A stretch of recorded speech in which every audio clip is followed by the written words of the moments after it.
우리 함께 이렇게 예배 가운데 오셔서 또 함께 찬양하고 말씀 듣는 이 시간이 있다는 것이 얼마나 감사한지 모르겠습니다. 제가 지금도 기억나는데 2009년 1월에 제가 강원도 화천에서 사역을 하고 있었습니다. 그때 화천에서 사역하면서 주일학교를 제가 다 맡았어요. 초등부부터 중등부, 고등부, 청년부까지 제가 다 맡아서 이렇게 하고 있는데, 그때 전국연합 이 성경 암송대회 성경고사가 이렇게 안산 동산교회에서 있었습니다. 안산 동산교회 그 대회에 참석한 아이들은 7살, 6살부터 이제 20살 또 성인부도 있었기 때문에 굉장히 다양한 연령층에 한 5,000명 정도가 참여했는데, 그 5,000명과 더불어서 그 5,000명을 데리고 온 교회 식구들이 5,000명이 왔어요. 그래서 총 10,000명이 모였습니다. 총 10,000명이 모여서 그날 집회를 하는데, 그 집회를 하는데 집회에 관심이 있을까요, 없을까요? 없죠. 왜냐하면 다들 율동하러 간 거고 성경 고사를 참석하려고 간 거고 암송 대회를 하러 간 거예요. 그런데 거기에서 갑자기 김은직 목사님이 이제 그 교회 담임 목사님이시고 그날 설교였는데, 예배 전이 됐는데 이제 사람들이 예배 준비를 아무도 안 하고 다 떠드는 거예요. 그러니까 갑자기 김윤중 목사님이 그 10,000명 앞에서 화를 내기 시작하시는 거예요. 여러분 지금 여기 왜 왔습니까? 성경고사는 왜 봅니까? 우리 다 예배하려고 보는 거 아닙니까? 찬양 율동 왜 합니까? 1등 하면 뭐 천국에서 면류관 줍니까? 여러분 도대체 왜 그러십니까? 화를 내시는 거예요. 제가 그때 많이 생각이 들었어요. 그 목사님은 그때 화 한 번 안 내고 그냥 거기에서 편안하게 그냥 여러분 안녕하세요 하고 같이 예배하겠습니다 하고 예배 빨리 끝내고 대회를 치르게 해주면 돼요. 근데 그거는 그렇게 되면은 이분 생각에는 철저한 인간적인 활동인 거예요. 그러니까 이분이 너무 치밀어 오르는 분노를 참지 못하고 막 사자우를 하니까 갑자기 그 장중이 7살짜리 아이부터 다 조용해졌어요. 그래서 찬양을 드리는데 얼마나 잘 들었는지 몰라요. 제가 그때 많은 생각을 했어요. 다윗은 하나님 앞에 실수가 많은 사람이에요. 실수가 많아요. 근데 하나님이 다윗을 사랑하셨어요. 왠지 아세요? 다윗은 예배할 때만큼은 최선을 다했어요. 세상에 실수 없는 사람 없어요. 제가 누누이 말씀드린 기억하시는 분 계시겠지만 성경 역사에서 하나님께 내가 1인칭 단수, 내가 주님을 사랑한다고 고백한 사람은 다윗밖에 없어요. 다윗 한 사람이에요. 모든 사람들은 종교라는 형식에 매여서 하나님을 사랑하는 척했어요. 그러나 다윗은 그 형식을 깨버려요. 제사 제도에 갑자기 찬양을 도입해버리고 하나님을 향해 표현할 수 있는 표현의 강도와 이 넓이를 어마어마하게 확장시켜요. 그러면서 하나님을 막 찬양해요. 그러니까 하나님 어떻게 하세요? 그가 범죄했을 때 그를 때리셨어요. 강하게 때리셨어요. 그가 범죄했을 때 평생 힘들었어요. 그런데 하나님께서 끝까지 그를 버리신다 안 버리신다? 절대 안 버리신다. 범죄할 수 있어요. 우리 다 죄인이니까 괜찮아요. 범죄가 문제가 아니에요. 예배가 문제지. 범죄를 맨날 했는데 예배 자리까지 범죄의 소굴로 만드시는 분들이 계세요. 아주 천박한 수준의 예배 이해. 그러니까 이 마음의 진심을 드리는 게 하나도 없는 거예요. 그러니까 그냥 종교 행위에 와가지고 목사한테 한번 해보라 이거예요. 자기를 어떻게 좀. 그러다 보니까 어떤 예배에서든 충격을 받지 못하고 돌아가는 거예요. 왜냐하면 그 예배의 주인이 하나님이 아니고 나 혹은 목사. 그러니까 거기에서 그 어떠한 영향도 받지 못한 채 흘러가는 거예요. 흘러갑니다. 저는 이게 비극이라고 생각하고요. 기쁨의 교회 뭐가 있습니까? 기쁨의 교회 예배밖에 없어요. 그잖아요. 예배밖에 없어요. 우리 교회가 무슨 훈련이 있습니까? 뭐가 있습니까? 다들 공동체도 없다고 그러고 사랑도 없다고 그러는데 우리 교회 뭐가 있습니까? 예배밖에 없는 거예요. 그럼 목사님 예배가 답니까? 예배가 다예요. 예배가 목적이에요. 근데 많은 사람들이 착각해요. 시스템, 프로그램. 제가 그분한테 질문하고 싶은 게 있어요. 그렇게 잘 돼서 시스템 잘 돌아가고 공동체 좋은데 예배 때마다 정말 주님의 임재 앞에서 부복하면서 눈물 뚝뚝 흘리고 그 진리의 말씀이 나를 사로잡아가지고 밤에 잠이 오지 않고 이러한 경험이 충만한 교회 대보세요. 많이 없어요. 왜 그렇게 얕게 신앙생활을 하시는지 모르겠어요. 찬양이요, 음악이요. 저기 많이 해봤어요. 눈 감고도 해요. 연습이 필요 없어요. 기타 한 대도 할 수 있고요. 기타 없어도 돼요. 상관없어요. 할 수 있어요. 그게 중요한 문제가 아니에요. 예배가 중요한 거예요. 여기까지 와가지고 여러분 우리 교회가 문제가 뭐예요? 보면은 신월동에서 1시간 10분 버스 타고 와가지고 여기까지 와서 예배하는데 그냥 갔다가 성도들 얼굴 좀 보고 목사님 얼굴 보고 하고 간다? 그러면 기쁨의 교회 나올 필요가 있다 없다? 없다는 거예요. 하나님 임재를 구하고 그분의 임재 속에 그분의 존재, 하나님 계시고 그분의 사랑, 그분이 나를 사랑하시고 그분의 말씀, 그분이 나에게 원하시는 일들이 있다는 것을 발견하고 살아가야 되는데 이 예배의 강도를 경험하면서 삶 전체가 충격적으로 흔들린 경험이 많이 없기 때문에 예배에 대한 기대와 소망이 없는 거예요. 이게 가장 큰 비극이에요. 그러니까 말씀이 들려온다 안 들려와요. 다 업무잖아요. 다 업무. 다 업무예요. 다 업무. 저는 이게 중간에 무슨 문제가 발생해가지고 이 온라인 송출이 안 된다. 안 되는 대로 예배 드리면 돼요. 예배는 오늘 마지막으로 드리는 거 아니잖아요. 계속 드릴 거잖아요. 그러니까 이거는 뭐 중요한 문제 아니에요. 실수를 할 수도 있죠. 자막이 안 나올 수도 있죠. 그게 무슨 문제입니까? 중요한 건 오늘 이 자리에 나와 있는 저와 여러분들 가운데 또 함께 방송을 참여한 여러분 가운데 하나님의 임재를 경험하고 그분의 살아계심 앞에 그분을 높여드리는 거예요. 그분을 높여드린다는 건 뭔지 아세요? 나는 낮아지는 거예요. 나는 낮아지고 그분이 높아지는 거예요. 내 문제가 사라지는 거예요. 왜 여러분 문제 가지고 신음하세요? 그럼 해결됩니까? 해결 안 돼요. 예배 시간까지 갖고 나와가지고 뭐 여러분의 상처와 결핍과 아픔을 막 다 내놔봤자 제가 살면서 느낀 게 뭐냐면은 진짜 어려운 순간을 통과했어요. 웬만한 사람 통과할 수 없을 것 같은 삶의 시간을 통과했는데 제가 그 얘기를 많이 했어요. 사람들한테 도와달라고 좀 조언을 달라고. 그리고 제 상황을 말했거든요. 사람들 다 까먹어요. 다 까먹습니다. 신경 안 써요. 다 까먹어요. 다 까먹고 나중에는 약간 조롱해요. 와, 깜짝 놀랐어요. 재밌는 건 제가 선교단체 했잖아요. 선교단체 지금도 하고 있잖아요. 하면은 우리 단체가 안 될 때 특징이 뭐냐면 안 될 때 후원이 끊겨요. 재밌죠? 단체가 어려우면 어려울수록 후원이 끊겨요. 그 단체가 잘 되잖아요. 후원도 많이 들어와요. 이게 무슨 뜻인 줄 아세요? 누구한테 여러분 힘들고 아픈 거 티내는 거 아무 소용없다 이거예요. 아무 소용없어요. 아무 소용없어요. 하나님 앞에서 여러분의 아픔 쏟아내야죠. 그런데 하나님 앞에서 여러분의 아픔과 고통, 눈물을 쏟아내는 과정에 있어서 그 과정이 뭐냐 하면은 주님을 찬양하는 거예요. 그 아픔과 슬픔 속에서 주님을 찬양하는 거예요. 그리하여도 저는 주님을 찬양합니다. 그 찬양이 회복되고 그 마음 가운데 하나님을 향한 갈망이 시작되기 시작하면은 그때부터 이해할 수 없는 힘이 임하는 거예요. 이해할 수 없는 힘이. 다윗과 사울의 차이가 뭡니까? 다윗은 예배의 사람이에요. 그러면 다윗은 어디서 예배를 배웠어요? 다윗이 예배를 배운 곳은 광야예요. 왜냐하면 다윗이 이스라엘의 정치 무대 중심에 서기 전에 있었던 곳이 광야거든요. 앞에 뭐만 있어? 양밖에 없어. 양이랑 뭐 들, 그다음에 이리 뭐 이런 거밖에 없어요. 밤새 뭘 해요? 할 수 있는 게 없으니까 주어진 비파 띵가띵가 하면서 노래 부르다가 하나님 찬양하는 거예요. 똑같은 노래 불러도 이 띵가띵가 하다가 무슨 뭐 유명한 가수 될 수도 있는데 다윗은 띵가띵가 하다가 하나님 찬양하더라고요. 광야에서 예배를 시작했어요. 그래서 자기 혼자 있을 때 예배가 없는 사람들 있잖아요. 혼자 있을 때 예배가 없는 사람은 대부분 같이 있어도 예배를 못 드려요. 버스를 탈 때 나 혼자 운전을 할 때 찬양이 흘러 넘치는 사람들이 있어요. 어떤 찬양이 꽂혀요. 한 주간 내내 막 꽂혀요. 그러면 그 찬양이 막 말을 주도하고 막 하는 거예요. 그때부터 변화가 일어나는 거예요. 왜 그렇게 아카데믹하게 살려고 하고 왜 그렇게 여러분들 삶의 문제를 가지고 중심으로 신앙생활합니다. 다 필요 없어요. 인생 다 늙고 다 지나가는 거예요. 문제도 다 지나갑니다. 결국 삶에 남는 거라고는 하나님을 위해서 한 일, 하나님을 위한 내 마음, 내 중심 그것만 남는 거예요. 너무 안타깝기 때문에 보면은 이게 목사님들도 이 예배의 중요성을 대부분 몰라요. 이게 너무 안타깝습니다. 너무 안타까워. 이게 너무 중요한 건데, 너무 중요한 건데.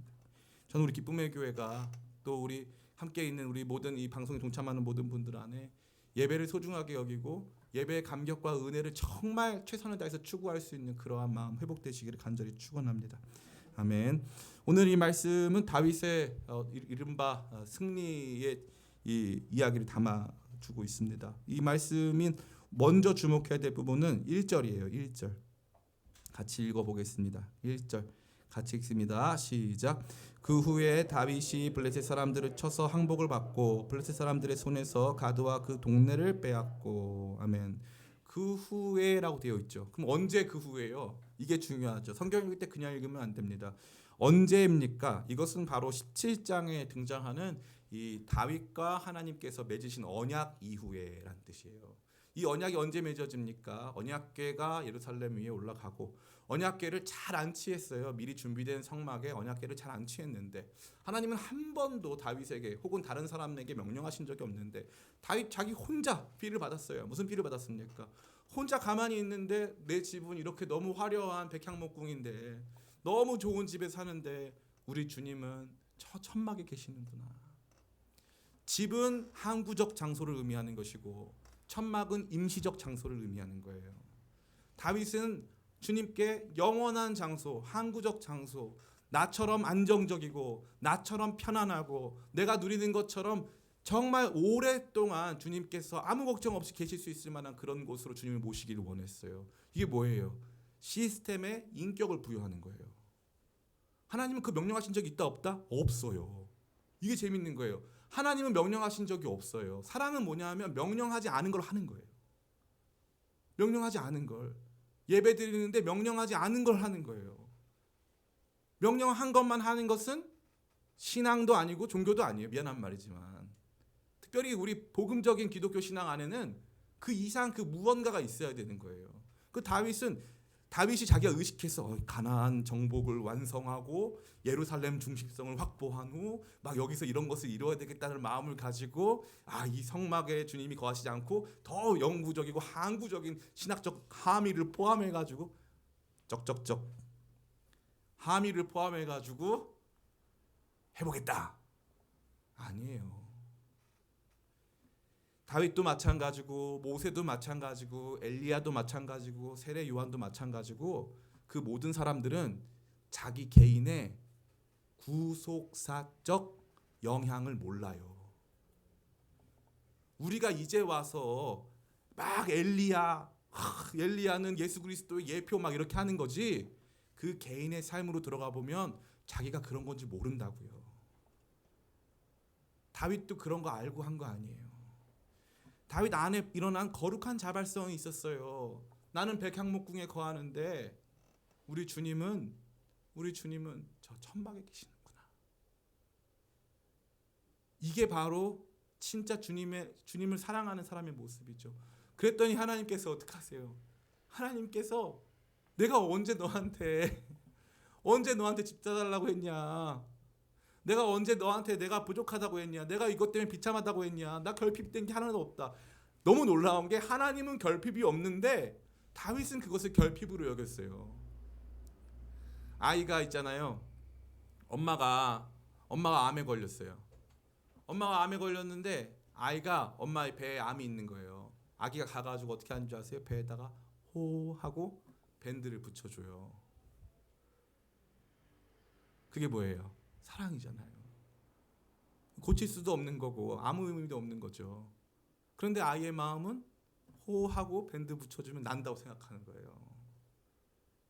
그게 인생이고 그게 사람이고 그게 진심이고 그게 사랑이거든요. 다윗에게는 그런 하나님을 향한 사랑이 있었어요. 그러고 나니까 어떻게 일이 벌어집니까? 하나님께서 다윗과 영원한 언약을 체결하세요. 사랑에 기초한 영원한 언약. 자꾸 이거를 객관적으로 보려 하지 마세요. 사랑에 기초한 영원한 언약을 체결하시는 거예요. 다윗 자손 가운데 영원한 왕위를 두고 하나님께서 그것을 통해서 영원히 통치하시겠다라고 하는 약속이 주어져요. 그 후에가 된 거예요.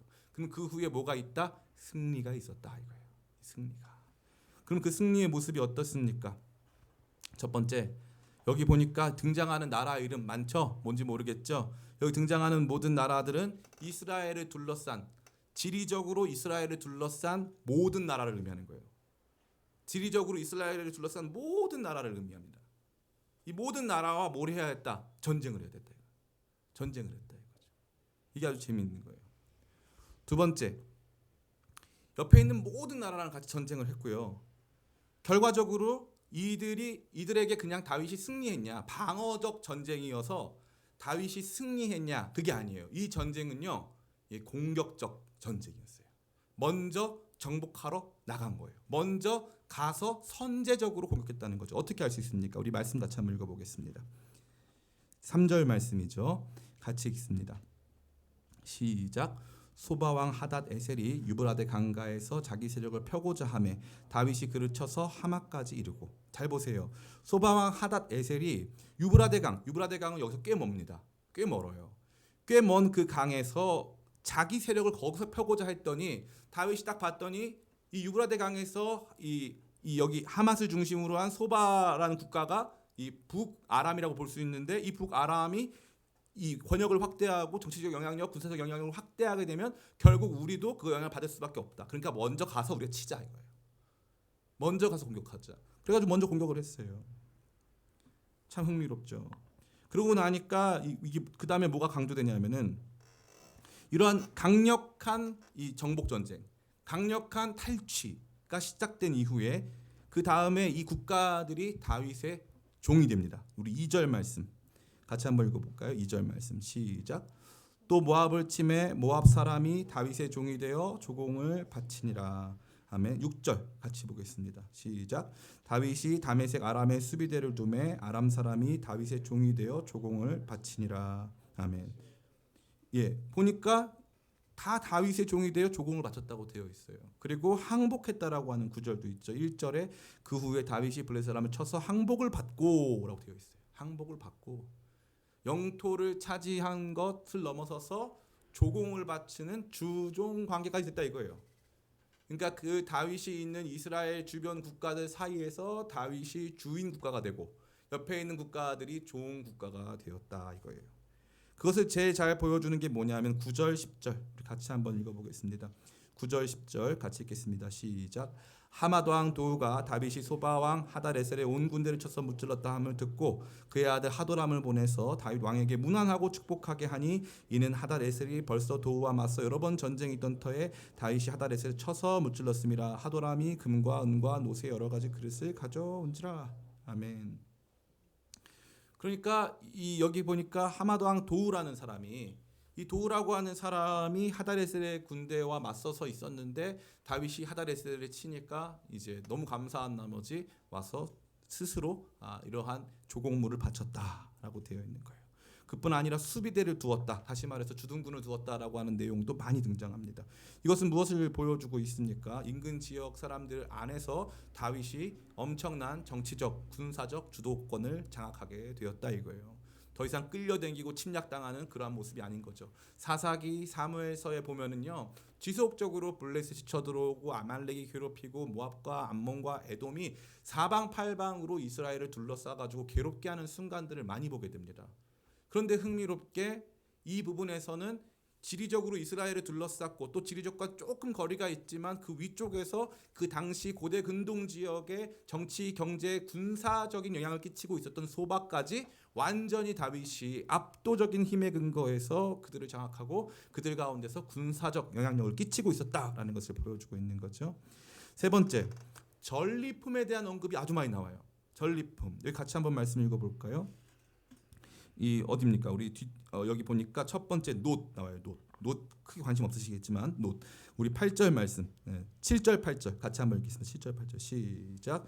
다윗이 하닷에셀의 신하들이 가진 금방패를 빼앗아 예루살렘으로 가져오고 또 하닷에셀의 성읍 디브핫과 군에서 힘이 많은 놋을 빼앗았더니 솔로몬이 그것으로 놋대야와 기둥과 놋 그릇들을 만들었더라. 아멘. 여기 금방패와 놋, 특별히 솔로몬이 나중에 보아스와 야긴이라고 일컬어지는 이 놋 기둥을 만든 재료로 사용하는 동, 지금 동이죠, 동. 이 청동을 많이 탈취했다는 것을 보여주고 있습니다. 그 다음에 10절 말씀 밑에도 보니까 금과 은과 놋의 여러 가지 그릇을 가져온지라 되어 있죠. 또 11절에 또 뭐라고 되어 있습니까? 11절에 빼앗아 온 은과 금과 함께하여 드리니라 되어 있죠. 그러니까 여기 전리품에 대한 언급이 아주 많이 등장하고 이 전리품이 성전과 깊이 연관이 있었다라는 것까지 보여주고 있습니다. 11절 말씀 같이 한번 읽어볼까요? 11절 말씀 같이 읽습니다. 시작. 다윗 왕이 그것도 여호와께 드리되 에돔과 모압과 암몬 자손과 블레셋 사람들과 아말렉 등 모든 민족에게서 빼앗아 온 은금과 함께하여 드리니라. 아멘. 그러니까 전리품 모두가 누구에게 바쳐졌다? 하나님께 바쳐졌다.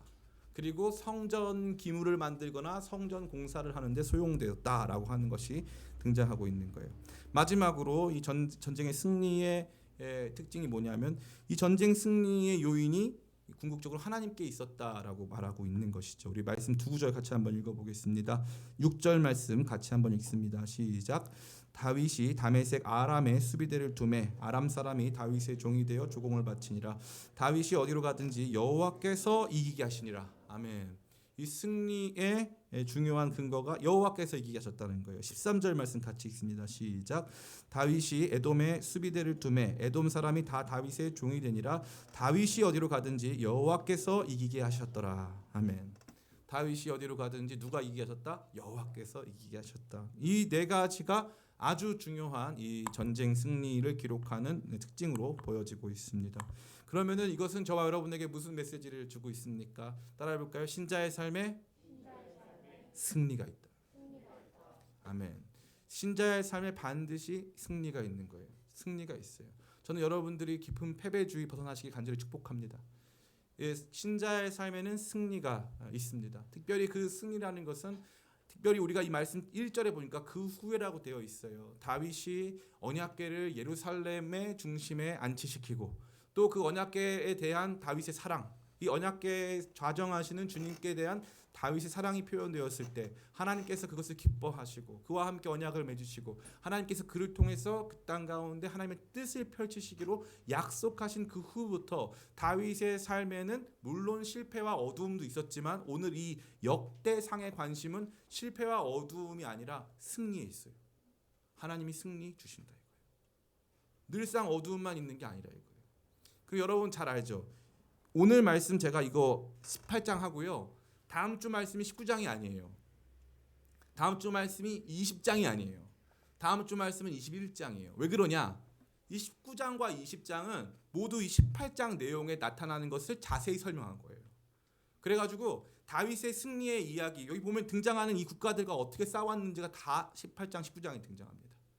거기도 할 말이 많지만 그래도 이거 계속 싸운 얘기만 하면 또 여러분들 또 수요예배에 대한 즐거움이 떨어지실까봐 이 과정에서 무슨 일이 있었냐? 밧세바 사건이 있었어요. 그럼 역대상에서는 밧세바 사건 기록된다 안 된다? 안 돼요. 이후에 무슨 일이 있었느냐? 압살롬 사건이 있었어요. 그러면 역대상에서는 그 이야기 나온다 안 나온다? 안 나와요. 그러면 이것은 이거예요. 아 목사님 그러면은 우리의 삶을 그냥 긍정적으로 편향되게 보자는 것입니까? 우리는 그 질문할 수 있어요. 삶에 어두운 면도 있고 밝은 면도 있는 것이지 어두운 면과 밝은 면을 공통적으로 보여줘야지 이 밝은 면만 보여주면 어떡합니까? 라는 질문이 들어올 수 있는 거죠. 잘 보세요. 사무엘상에서 이미 어두운 내용을 다 보여줬어요. 그렇게 하고 이제 이스라엘이 하나님의 심판받았어요. 하나님의 심판받아가지고 바벨론 끌려가가지고 70년 동안 종노릇하다 돌아왔어요. 우리 역사를 가르치고 할 때 이미 침체되고 이미 우리는 아무런 힘이 없다. 우리는 이 틈바구니 속에서 이 이스라엘이 자리 잡고 있는 이 인근에 있는 국가들이 있거든요. 이 강하고 잔혹한 이 틈바구니 속에서 우리는 어떻게 살 것인가? 우리는 다윗처럼 한때 믿음이 좋았으나 실패한 사람들이고 다윗처럼 아들에 의해서 배신당한 사람들이고 그러한 이야기 또 쓸 필요 있다 없다? 없다는 거예요. 삶을 보는 굉장히 중요한 안목을 주는 거예요. 그래서 뭐라고 하는 거예요? 우리 삶이 어둡지만은 않다 이거예요. 슬픔과 어두운 일, 힘든 일이 있고 범죄한 일이 있고 연약한 일이 있지만 우리의 삶이 어둡지 않다 이거예요. 어둡지 않다. 삶을 그렇게 비관적으로 봐야 한다, 안 봐야 된다, 보지 말아야 된다 이거지. 너무 재미있는 게 이렇게 노회를 갔어요. 우리 교회에서 감사하게도 아르헨티나 선교사님 한 분을 우리 교회에서 안수를 줬어요. 이 아르헨티나 선교사님이 상황이 너무 딱하게 돼가지고 우리 교회에서 이제 모든 행정적인 부분과 해가지고 안수를 주게 됐는데 이 선교사님이요 인생을 이렇게 힘들게 산 사람이 없어요.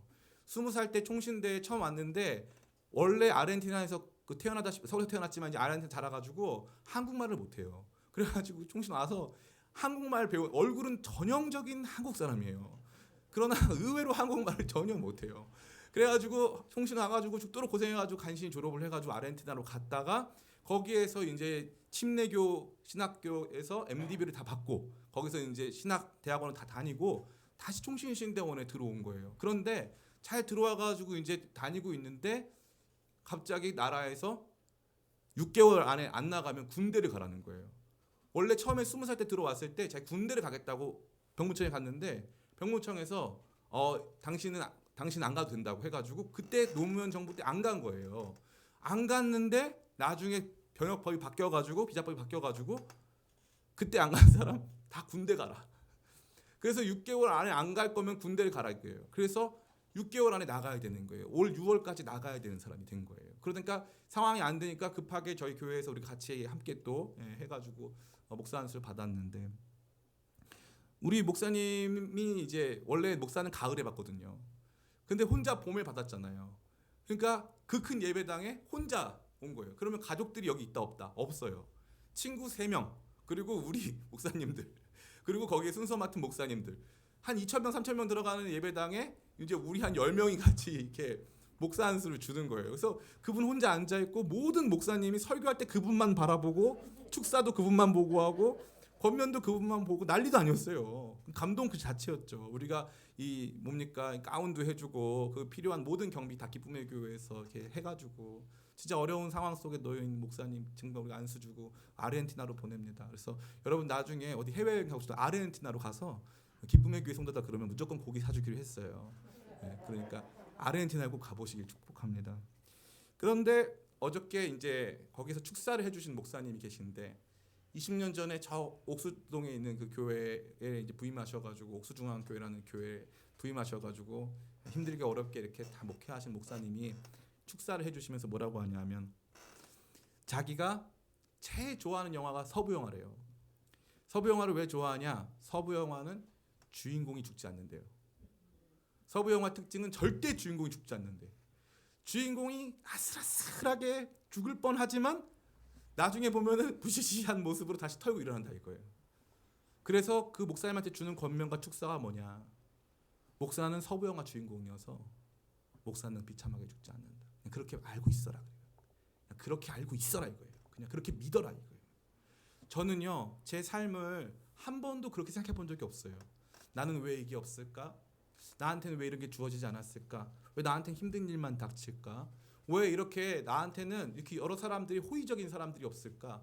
그런 생각들이 늘상 있었어요. 그래서 여지껏까지 우울하고 얼굴도 보면 우울하게 생겼잖아요. 우울하고 맨날 이렇게 사람들한테 불평불만 많이 했잖아요. 제가 아시는 분들 다 아세요. 설교 시간 때도 막 힘들다는 얘기 많이 하고 그랬잖아요.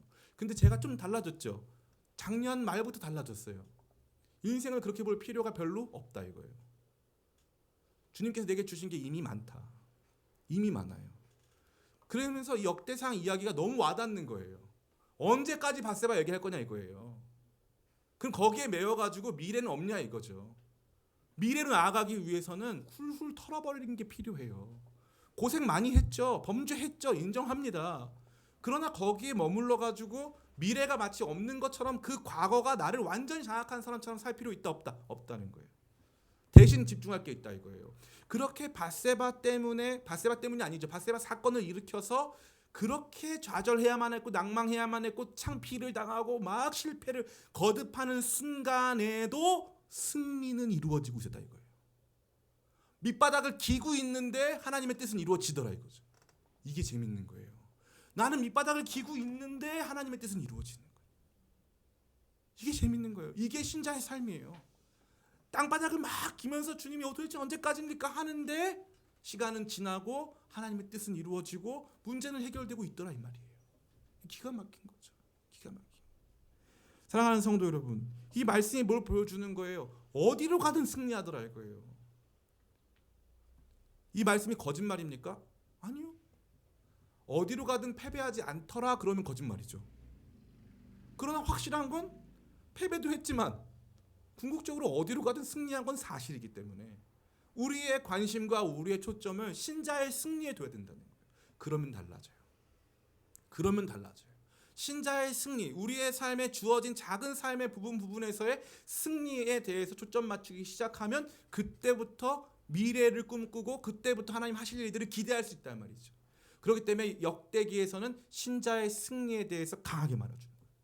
강하게. 저는 우리 기쁨의 교회 모든 성도님들 안에 이 승리에 대한 감격이 회복되시기 간절히 축복합니다. 이 이기는 습관, 이기는 멘탈리티. 나는 계속 승리할 것이고 나는 잘 될 것이고 하나님께서 궁극적으로 나를 정말 주님께서 원하시는 대로 사용하실 것이다. 나는 비참하지 않다라고 하는 이 이기는 멘탈리티를 갖는, 위닝 멘탈리티를 갖는 게 너무너무 중요한 거예요. 이거 없으면 큰일 납니다. 어저께 가서 노예했던 그 교회는요, 남양주시 호평동이라는 동네에 있는데 저희는 친척이 없기 때문에 거기가 저희 유일한 시골이에요. 맨날 거기로 가요. 뭐 여름방학 갈 때 없으면 다 거기 마석, 뭐 호평동, 거기 유일한 시골이에요. 잘하는 동네죠. 근데 그 목사님이 28년 전에 개척을 해가지고 이 마치 터널이란 터널 넘어서 그 마석 있는 데서 개척을 한 거예요. 개척을 했는데 이제 성도가 200명이 모인 거예요. 200명이 같이 힘을 합쳐서 성전을 졌어요.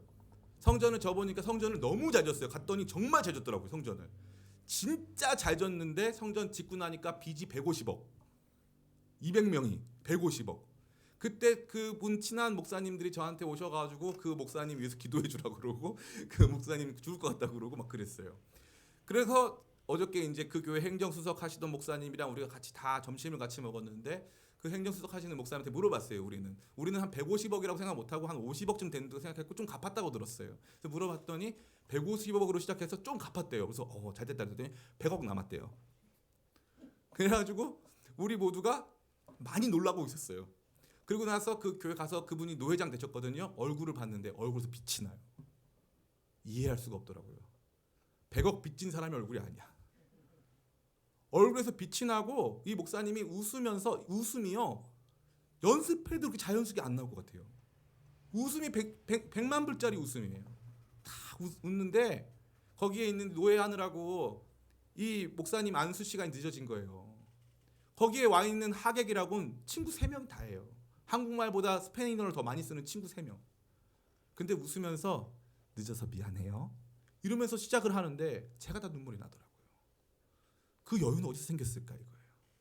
빚을 그렇게 지고 힘든 사망의 터널과도 같은 시간들을 목사님 돌파하면서 200명 성도는 1700명이 됐다 하더라고요. 1700명, 1900명. 교회에 갔는데 교회가 이제는 평온해졌어요. 신기하더라고요. 너무 흥미로웠어요. 저 같으면 절대 저 얼굴이 나오지 않을 텐데 그 목사님 자기 인생에 대한 한탄, 지나온 시간에 대한 한탄이 이게 없어요. 더 재밌는 건 그 교회에 장로님이 계신데 장로님이 동생이에요. 어떻게 하냐? 똑같이 생겼어요. 장로님이 동생이에요.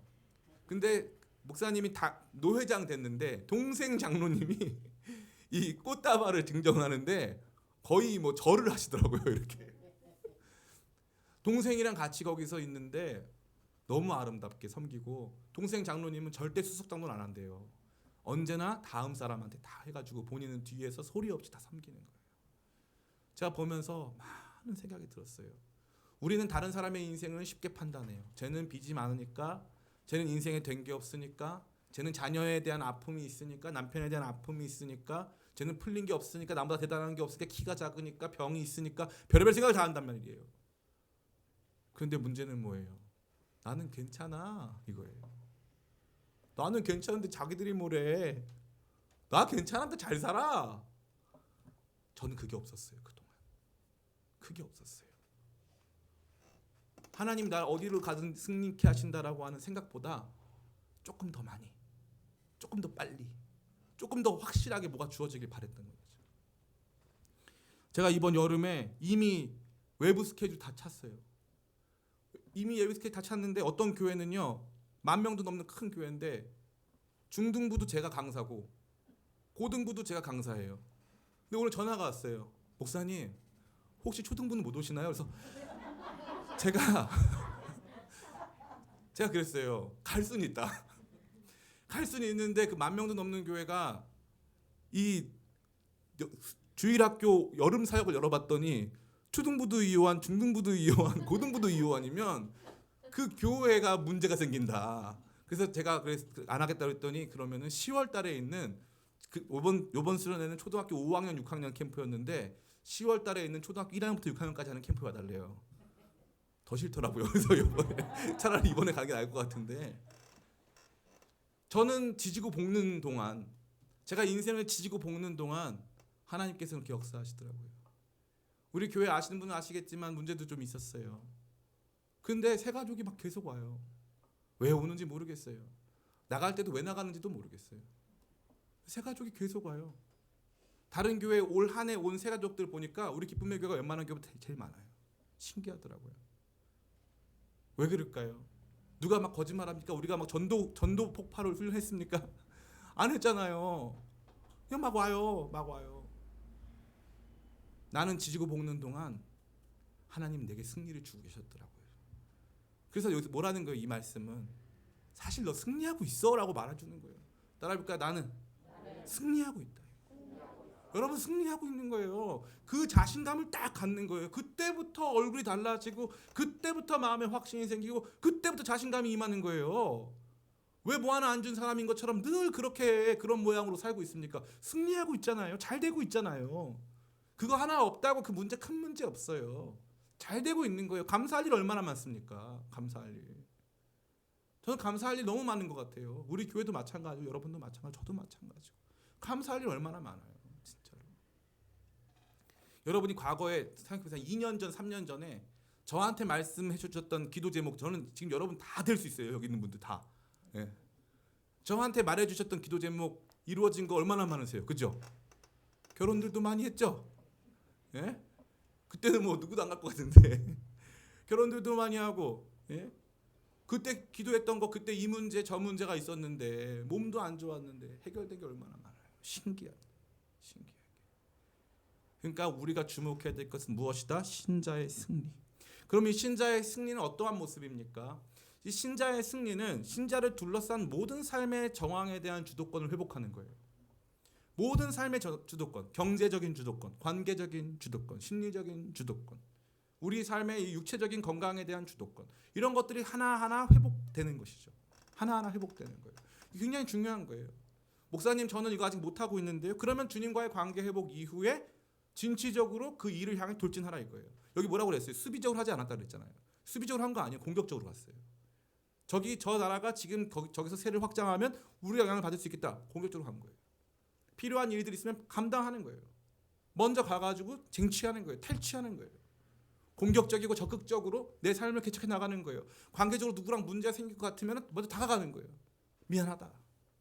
풀자. 다가가는 거예요. 경제적으로 문제가 생기면 이렇게 노력도 해보고 저렇게 노력도 해보는 거예요. 이 신자의 삶에 이러한 삶의 주도권의 회복이 일어날 점 있습니다. 삶의 주도권의 회복. 제가 개인적으로 감사한 게 있는데 우리 남 목사님과 최영강 목사님이 저 몰래 본인들만 좋으려고 하고 있던 게 있어요. 비타민 먹기. 그래서 제가 그거를 어디서 듣고 와가지고 저는 정말 좋은 소식이라 생각해가지고 두 분한테 말씀을 드렸더니 이미 먹고 있다는 거예요. 그럼 그렇게 좋은 걸 저한테 말을 해줬어야 되는데 그거요? 막 저도 모르는 막 전문 용어 나와가지고 알고 봤더니 남 목사님은 또 영양제에 있어서 대가였어요. 그런데 말을 안 해주셨어요. 저한테 추천도 해주고 하면 좋은데. 그리고 먹고 나니까 힘이 나요. 얼굴이 달라져요. 기분이 좋아요. 이런 것도 하나하나씩 해나가는 거거든요. 이 거룩한 탈취예요. 진짜 필요한 것들, 우리 삶에 필요한 것들을 열심히 감당해 나가는 거죠. 저 이런 힘도 없었어요. 이런 힘도. 너무 삶에 이렇게 우울하면 오랫동안 침체되잖아요. 가난이 길어지거나 되는 게 없으면요. 의욕이 없어요. 저 의욕이 없었어요. 솔직히. 진짜 의욕이 없었어요. 자신감도 없고. 그런데 그런 거라도 하나 챙겨 먹고 시작하니까 삶이 달라지더란데요. 하나님께서 삶의 주도권을 우리 가운데 주셨고 그 주도권을 향해서 나아가도록 역사하고 계시는 거예요. 따라해볼까요? 우리의 삶에 승리가 이루어지고 있다. 자신감 있게 그 승리를 쟁취하는 저와 여러분들 지금 간절히 축복합니다. 두 번째, 이러한 승리는 결국 어디로 나아갑니까? 따라해볼까요? 하나님을 향한 영광의 표현으로 나아간다. 하나님을 향한 영광의 표현으로 나아간다. 하나님께서 우리 삶에 주신 승리들이 그대로 머물러 있다면 그것이 엄밀히 말해서는 참다운 모습의 승리가 아닐 것이에요. 그러나 여기 보니까 이 각종 이 국가에서 전리품으로 탈취해온 모든 것들이 궁극적으로 하나님의 영광을 위해 쓰임 받고 있다는 걸 알게 돼요. 솔로몬이 성전 지을 때 놋 대야와 놋 기둥들과 놋 그릇들을 만드는 데 있어서 중요한 역할을 했다 이거예요. 그 뒤에 나오는 그 은도 다 하나님께 드렸다 이거예요. 이게 김동호 목사님 맨날 뭐라고 했냐면 오병이어 설교를 하시면서 5천 명, 설교 제목이 5천 명을 먹이는 사람이 되어라예요. 그래가지고 오병이어 설교를 하면서 참 어디서 그런 마음이 생기셨는지 모르겠으나 누군가는 한 사람이 5천 명을 먹이고 누군가는 한 사람이 5천 명 분을 먹는다 이거예요. 그 말이 참 맞잖아요. 그죠? 제가 혼자 있지만 저도 한 12분은 먹거든요. 어저께 노예 끝나고 남 목사님이랑 저랑 최윤강 목사님이랑 5인분 먹었습니다. 그러니까 우리는 많이 먹는 거죠. 근데 그게 중요한 게 아니라 어떤 사람은 5천 명 분을 먹는다는 거예요. 그러니까 각 사람은 자기 먹을 것만 먹고 자기에게 주어진 삶을 다해 5천 명 먹이는 인생이 되라 이거예요. 그때 제가 얼마나 은혜를 받았는지 20년 전인데 진짜 그렇더라고요. 세상에는 나 혼자 잘 먹고 잘 사는 사람, 5천 명분 깔고 앉아서 먹는 사람이 있는가 하면 5천 명 먹이는 사람이 있구나. 너무 감동을 받았어요. 근데 그 말씀이 옳건 그르건 우리의 삶에 주신 금과 은과 노시 우리의 궁전을 채우고 우리의 배를 채우고 우리의 삶을 채운다면 그것은 사치가 되고 수많은 사람들에게 있어서 조롱거리가 되는 거예요. 이 프랑스에 가면은 베르사유 궁전이라는 데 있거든요. 베르사유 궁전. 어마어마한 위용을 자랑하는 궁전입니다. 그게 다 뭐예요? 그게 이 프랑스 민중의 고혈을 짜내가지고 만든 사치품들이에요. 그것은 아름다운 예술 작품이나 국가의 영광으로서 표현될 수는 있지만 진정한 삶의 아름다움으로 표현될 수는 없는 거예요. 우리도 마찬가지예요. 주님께서 주신 건강, 주님께서 주신 물질, 기회, 관계, 주님께서 주신 모든 것들을 가지고 주님 나라와 영광을 위해 사용하는 것이 진정한 승리임을 깨달으시길 간절히 축복합니다. 아멘이 작은 걸로 봐서 이것이야말로 진짜 하나님께서 주시는 메시지다라는 생각이 들어요. 세 번째, 이 모든 승리의 출처는 어디다? 하나님이다. 승리는 우리가 갖는 게 아니다 이거예요. 이겨봤더니 내 지혜로 한 것 같죠? 아니에요. 하나님이 하신 거예요. 하나님이 승리 주신다. 이게 굉장히 중요한 거예요. 신자의 삶에 승리가 있다. 이 승리는 하나님이 주신 것이다. 이 승리는 하나님께 다시 돌려드려야 되는 것이다. 이 승리에 대한 인식, 정확한 인식. 나는 승리하고 있다.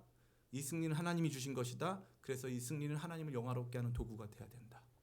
계속 외우는 거예요. 나는 승리하고 있다. 이 승리는 하나님이 주시는 것이다. 그래서 이 승리는 결국 하나님을 영화롭게 하는 것이 되어야 한다. 이거예요.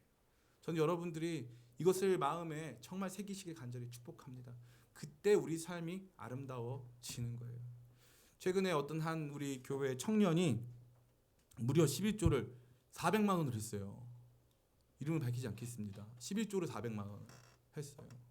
두 가지 놀랐어요. 액수에 놀랐고 그것을 드릴 수 있었다는 것에 놀랐어요.